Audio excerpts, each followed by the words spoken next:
ngixolele ngise oshabeni apha ndiphola nje ngepress yethu ke phofu ndithetha ngopress Ramaphosa qi ngale video amazulu ayacula. Hayi man, xa ndiyimamela le ngoma icula ngoMalema nje phakathi kwala mfazwe kaMalema noNgizwe Mgcunu. Malema ke ndithetha nge-EFF leader le uJulius Malema plus uNgizwe Mgcunu banale mfazwe yabo mos babe soloko bexambulisana bebhekisana go-court.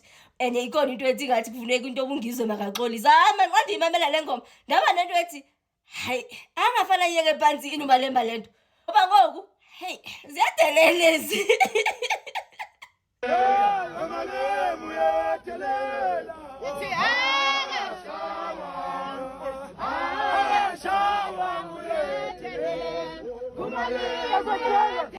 undibulela seke sekhoti ke phofu seke sithethelela ngowakho umlomo wathi yena akasebenzi akanamba lokubhatala uMalema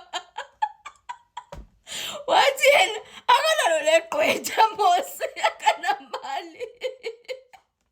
Kukhona ke apho sekugqibywa khona ekhoti kuthe xa kugqibywa ufuna uku-understand ke I think kusisi noma owakho lapha ekhoti into yoba okay so ithini into athi lo sisi lona hayi kugqityiwe ngoku kumele kungene noba enye ke ikheyisi athi kodwa ithini into uthini umnikazi ikhoti lona noma umagistrate ke athi usiza hayi uzayifumana khona apha sokhona iphecaphecana njalo phambi kwakhe ke noba kubhalwa apha uzazifundela ngendlela ungizwe into yoba ithini ikhoti hathi ungizwe ngixelele uthini lo okanye naye uvumelana nabo nabo. Okay bafethu kunjalo nje ungizwe ke phansi kwaleni ba kunaba abantu bokufika bapha mozabale ndini update nje. Kukhona ke shem apho ebonakale noko engathi unengqondwana nje ubhadlabhadlile shem bantu esithi makubongwe kumapolisa lawa waseKZN since nje ayeke babamba nje kancinci abantu bokufika since besokungathi bafuna ukuxambulisana nawo amapolisa wathi hayi mabaqhawuyele izandla. Hayi ke zininzi nje ezinye izinto akazithethile but yena xa ningamamela nje umachungane hey bafethu istodla nje akho abantu pha ngamaphoyisa ethu yabona amaphoyiseni aseDurban Central ukuthi bathi ubathitha yabo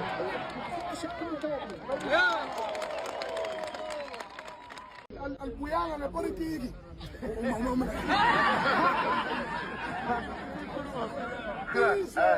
nalipindezelwe nabuya ngabantu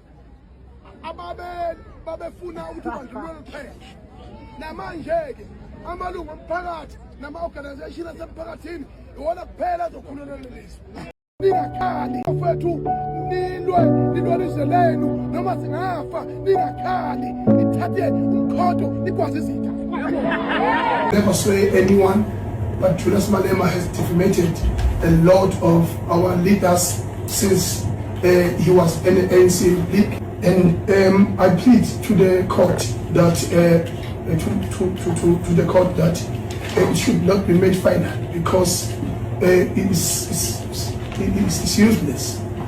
It's useless in a manner that I was never served by anyone in this matter, and I only saw it online by the amount of respondents that no, it's illegit because it had been posted by himself as well, and then now they said there's a matter that I had to attend on the 19th of May.